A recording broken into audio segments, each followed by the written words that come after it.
we're excited to announce that Paige Wheeler is our second place winner this week. Good job, Paige. And our first place winner is Ann Hessian. Congratulations to both of you. Yes, nice work.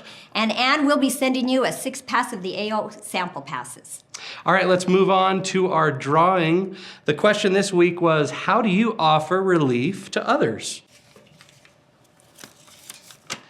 Cindy Jones, 453.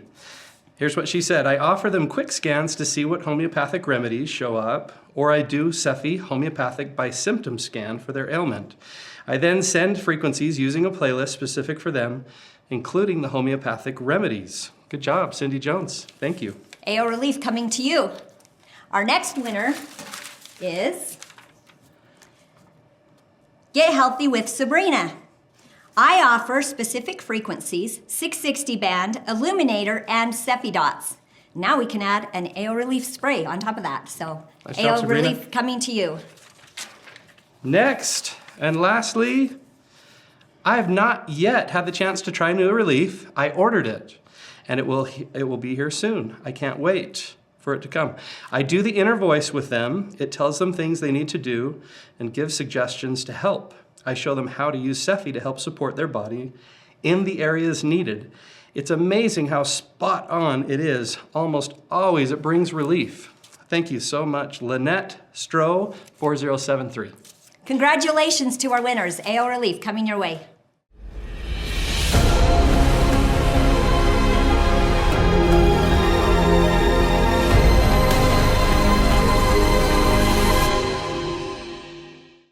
I think of AO Scan in the Hub as being a system of which I am a part. So I'm part of the AO Hub system, which is kind of weird to think about, but it's true.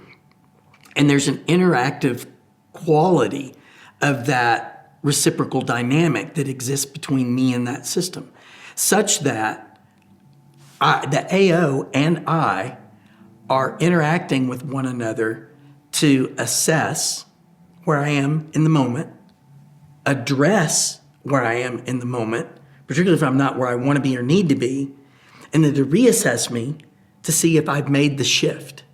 So assess, address, reassess is really how I think of it from a clinical perspective. And I think that works if you're thinking of it systemically as me being part of the system. And see, this is what differentiates it from a treatment intervention in traditional medical or behavioral health terms, because we never treat the person as a part of the system. We treat them as a patient. And so we essentially get rid of patients with this. What we do is we get a colleague. We get a full-blown participant in their own maintenance and healing and maintenance. I mean, it's not really a popular ideal in Western medicine, but I found that people will think of me as a friend, walking them through their journey, and I know more about their life than most other people in their lives do, because they're able to give voice to things they couldn't give voice to before because of what the AO does. What's our responsibility as people helpers to help people who are struggling? Is that our mission field, so to speak, or is that, we're supposed to be ministers of reconciliation, and sometimes we're reconciling people to themselves or reconciling people to their own bodies or their own minds or their own thoughts. And so when I think about these things that we've been talking about the last couple of days, it's in the context of how do we navigate our daily interactions with the people we come in contact with who may be coming to us for help. And how do we do that with compassion? How do we do that and preserve their dignity? How do we do that and make a meaningful change that they can sustain through the rest of their life? It's that give a fish, teach to fish thing. So, and what are the tools we're using to do it? And I just see, the AO Hub is a fishing rod and some lures, right? Yeah.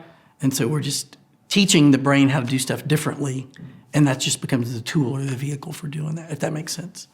So we use blue light in audiovisual entrainment for relaxed focus and focused attention. And so again, cyan is better for attention, gaining and maintaining attention, whereas dark blue or deep blue is more associated with sleep. So if you want to do a sleep protocol using audiovisual entrainment, you would use a sliding scale from 7.8 hertz down to 2 hertz, and you would use dark blue light as your wavelength of visual entrainment. And then if you were going to do cranial electric stimulation, you'd want to do like 1, 2, 3, 4 hertz, somewhere in there on the earlobes. So, and again, the idea there is to get the brain to pace down to a lower state of arousal to make it easier to onset sleep. So yeah, so blue light can be used therapeutically. But generally you want to avoid blue light after 9 p.m. Okay. Just in general, and particularly in the 45 minutes before going to bed. So there was a book written by Arianna Huffington called, is it The Sleep Revolution? And in it, she talks about the epidemic of sleep problems in the United States. And it is worse here than it is in other countries. I mean, I've traveled all over the world, and even recently. And we definitely do things that other countries don't do to self-sabotage our sleep. Now, the Europeans eat later than we do, but they also go to bed later, get up later, and go to work later than we do. So they offset it. But we tend to eat too close to our bedtimes, which is not good. And we also are engaging in child abuse with the way we treat children in their sleep schedules. I mean, kids need, school-age kids, I'm talking about between kindergarten or preschoolers and probably 6th, 7th grade, need 10 hours of sleep, just flat 10 hours. And they need to go to bed, pretty close when the sun goes down. Again, because they're so closely tied to their circadian rhythms. They shouldn't have any smart devices after dinner time. No TVs, no, smart devices at all. And again, because of they're more susceptible to blue lights than adults are. And then beginning in about 8th grade, and because of the effects of puberty and hormones and things, kids get a little bit of a circadian sleep disorder, but it's part of growth and development, so we don't call it a circadian sleep disorder. But the kids get shifted about 25% relative to the normal circadian sleep schedule, such that they stay up longer and they get up later. And really, we should modify high school start times for kids' brain's schedule and not to the teachers who teach them. But most high schools start, about 2 hours before kids really are awake. And so, yeah. And we do it because it's more convenient for the teachers, not because it's for the students. So the lymphatic system of the body has lymph nodes, and those nodes, you have draining nodules, and those are part of the body's way of getting rid of waste products, for the lack of a better term. And the glymphatic system is the brain's drainage system for that. The brain doesn't drain while we're upright because the backflow prevention of the blood system prevents the glymph from draining. But once we're horizontal, we're sleeping, that's when the glymph drainage occurs. And so you want to supercharge that glymph system.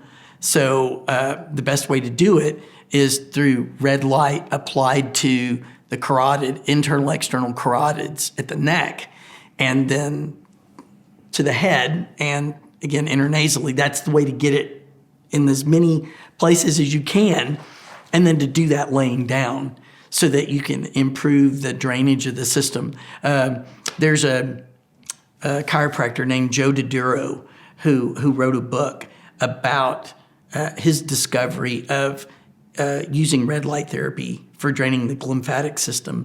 And he came upon his journey of discovery because of a head injury. He had a traumatic brain injury, and he was trying to heal his own injury because he found that there's not a lot out there for people who've had concussions and have protracted symptoms, because our number one advice for people who've had a concussion is to rest. And so, well, that's not very proactive. Sure, I can rest, but that's not going to guarantee it's going to fix things. And so he was looking for, how can I accelerate my recovery and get a full recovery? And that's where he discovered that. So he's got a book that outlines this beautifully about how to drain the lymphatic system. And he again talks about red light therapy here, over the head, intranasally, and then doing it horizontally. Yeah. But it increases the trash hauling capacity of the brain. But if you don't get 8 hours of restful sleep, it's going to interfere, because the microglia then don't come out and scrape the neurons for beta amyloids.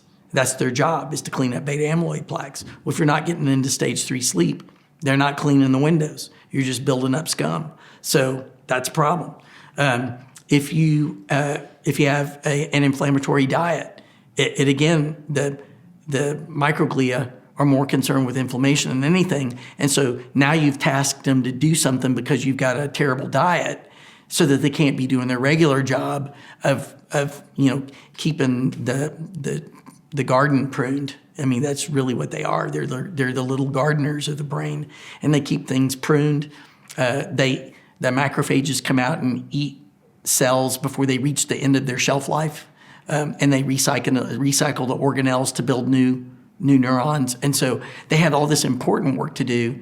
But if you promote inflammation, they drop all that work to address the inflammatory things. So, don't want to do things that cause the microglia to get tasked to do things they don't need to be doing. And so sleep, diet, hydration is critically important. And then, of course, the bane of our existence, and the thing I think that's going to cause the biggest problems for our health, brain health going forward, is microplastics. And so microplastics interfere with DNA activity, mitochondrial DNA activity. And so red light therapy can at least give the mitochondrial DNA a fighting chance, even in the presence of microplastics, because it increases their activity. And so microplastics dampen mitochondrial DNA activity. Red light therapy increases mitochondrial DNA activity. So it can serve partially as an insulation against microplastics. But, the best thing we can do is try to get them out. But everywhere we look in the environment worldwide, we're finding microplastics. So we used pulsed low EMF strength magnets to induce or trigger a neuronal action potential. So the neurologists use 1 Tesla magnet energy, and we use 300 microtesla in that ballpark. And so we're finding that we are just as effective at triggering a neuronal response, a local field potential response, with that low-level magnet pulse that we get with larger field potentials with that big woody woodpecker banging on the skull with 1 Tesla. So using 1,000th or 3,000th of a Tesla, we're seeing some of the same effects. And we can, because we're not using this big, huge magnet that's about this big around, instead of using that, we can use a much smaller magnet to more target. And again, I use QEEG to guide where I'm placing my magnets, but I can cover as much or as little as the functional neuroanatomical real estate as I need to. So for accelerated learning, I can do the dorsolateral prefrontal cortex left and right and see, and DARPA is the one that did those initial studies, the Defense Advanced Research Projects Agency. We use their protocols and have replicated their results with much lower energy. And so and we have both in our clinic, so I have the option to use them both. I like to use the lowest level of intervention possible before I step up to the big boys, And so as a result, I don't use as much of the 1 Tesla. I use the 300 microtesla. We can slide those magnets around the band, but generally we can hit what in the EEG world we call the hat band locations. So frontal pole 1 and 2, which are left and right, frontal temporal locations F7, F8, temporal locations T3, T4, and T5, T6, and occipital locations O1, O2, and CZ location at the vertex, right here at the top. The vertex sits right over a very important brain structure called the cingulate cortex. The cingulate cortex is part of the limbic system. The limbic system is the engine of behavior. The frontal lobes are the brakes of behavior. So the limbic system does eating, drinking, sex, go to the bathroom, learning. All the goal-directed behaviors are moderated by the limbic system, and the chief organ of that is the cingulate cortex. So we put one right over the center of that structure so that we can stimulate that. So what kind of effects do we get from stimulating the cingulate cortex? Attention, learning, mental control, deconfliction of signal inputs for orientation and alerting, so it plays a role in salience, what's important. The frontal locations help with decision-making, plan, and control. On the left side, it helps with mood. On the right side, with anger management and irritability. The temporal lobes, mood stability, auditory processing. Posterior temporal poles can also play a role in some vision and spatial processing. And then O102 can hit the cerebellum as well as the occipital lobe, so we can get improvements in skilled motor movements. We can get improvements in autonomic nervous system activity, blood flow, heart rate, temperature control, bodily temperature control, and improvements in visual processing, spatial processing, color visual processing. So the occipital lobe does vision, the eyes do sight, not the same thing. You can be blindsided, means your eyes can process light, but if the brain can't process the signal, can't see anything. So you can pick up light, but it can't translate it into vision. On the other hand, if the occipital lobe doesn't have access to sight data, then you can still be blind, but it's because of the eyes. Cooperatively, those two organ systems produce vision. So we can stimulate that. People come into me with all kinds of brain health issues. And so my ideal client is a pregnant gal who doesn't want to take psychiatric medicine, person who's treatment resistant to medications, the person who has strongly held personal convictions or religious beliefs that prevent them from taking medications, and others who don't like the side effects, even though they may get a therapeutic benefit from medication, psychiatric medication, can't stand the weight gain or the loss of libido or the problems with executive function that they get. And so those folks come to see me. People who have had complex trauma. I'm a combat vet and I'm a retired military guy, so I see a lot of those guys.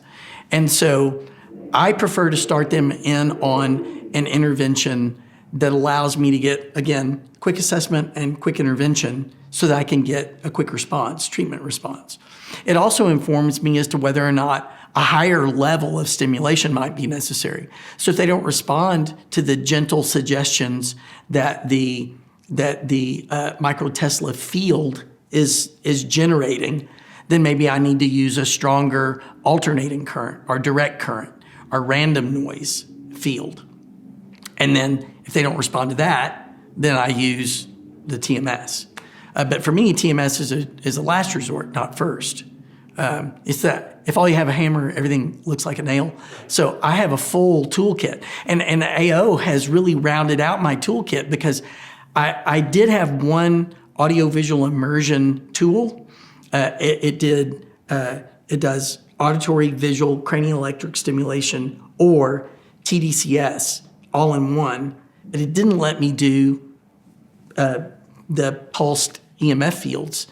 So now I can do visual, auditory, cranial electric stimulation, and magnets, again, to bring to bear. So it's a force multiplier. I guess I'm using military terminology again, but it allows me to multiply my effects. So the Diagnostic and Statistical Manual for Mental Disorders, the DSM, is the Bible for diagnosing mental disorders, or what I've referred to earlier as brain health issues. There's no construct validity and no ecological validity to the document whatsoever. You know what you call a herd of rhinos? A crash. You know what you call a herd or a group of flamingos? A flamboyant. Crows? A murder. Buzzards? A committee. And that's how the DSM was formed, by committee. There's no research that supports or validates the DSM whatsoever. And so we have people being diagnosed with mental health disorders the same way that Abraham Lincoln was diagnosed with depression in the mid-1800s. Tell me how you're feeling. Okay, here's your pill. And it's a draconian method of approaching people who are suffering. It's terrible. And so what the AO scan does is at least take some patient-centric data and then analyze it for that patient and feed it back to that patient from their own data.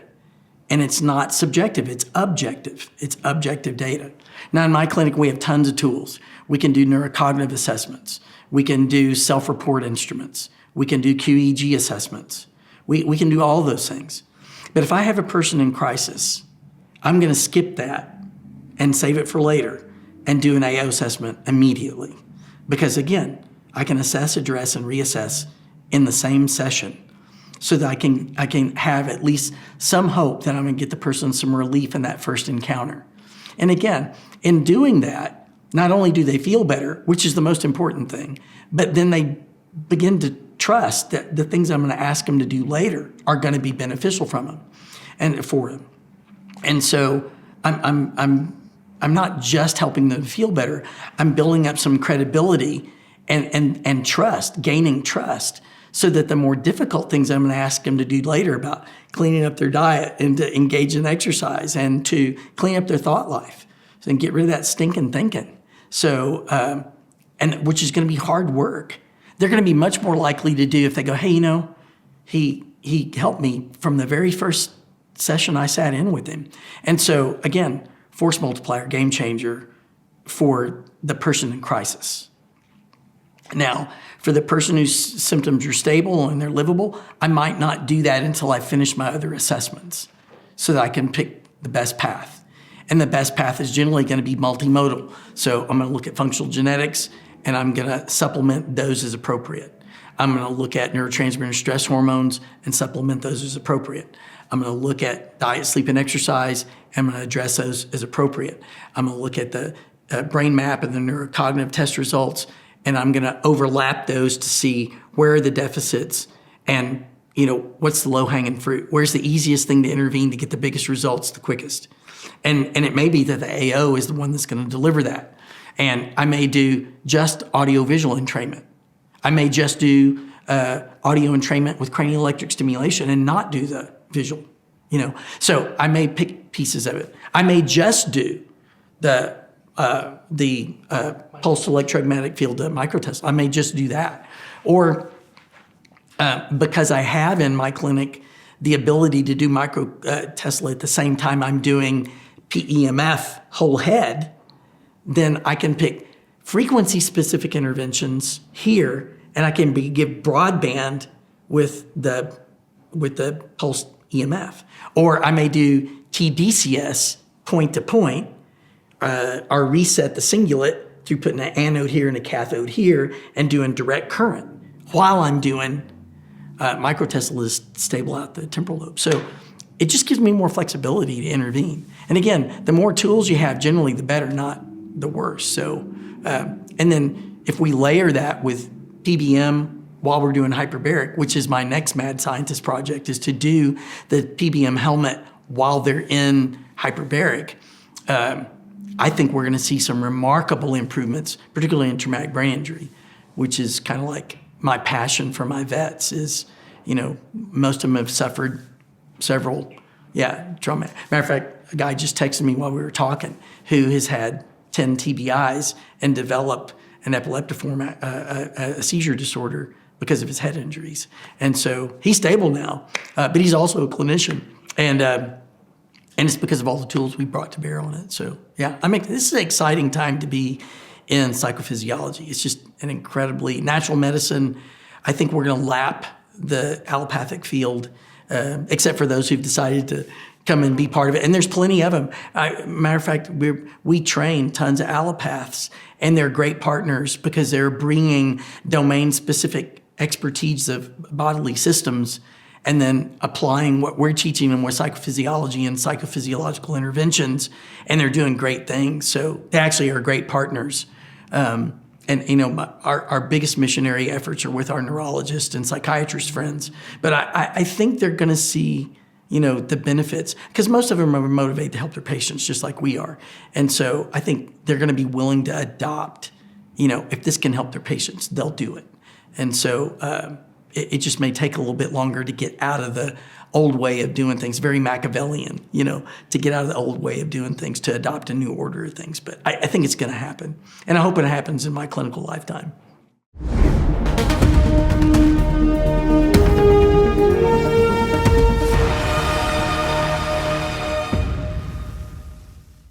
So Dr. Center, actually, we had him on the call before, and he was received very well. Yes. When we brought him to this Solex group, you loved him, we love him, and here he is the second time. We still love him, and he has so much information to offer. He's a wealth of expertise when it comes to the brain. Not only has he been a student for many years, he's also been a teacher and really a practitioner in so many ways of helping people understand their brains better.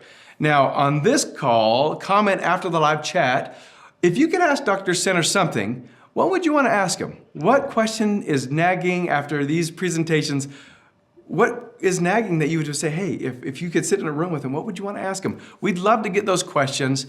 And then what are we going to give away? We're going to give 3 people next week a bottle of sleep, which I can't live without. I have the best sleep when I take it. When I forget to take it, I regret it. So we love our sleep here. So we're going to give you a bottle of sleep. And if you didn't guess, we are going to have Dr. Center back in the future. So your comments, your questions are really helpful for him. So we hope you all have a good week, and we'll see you next week.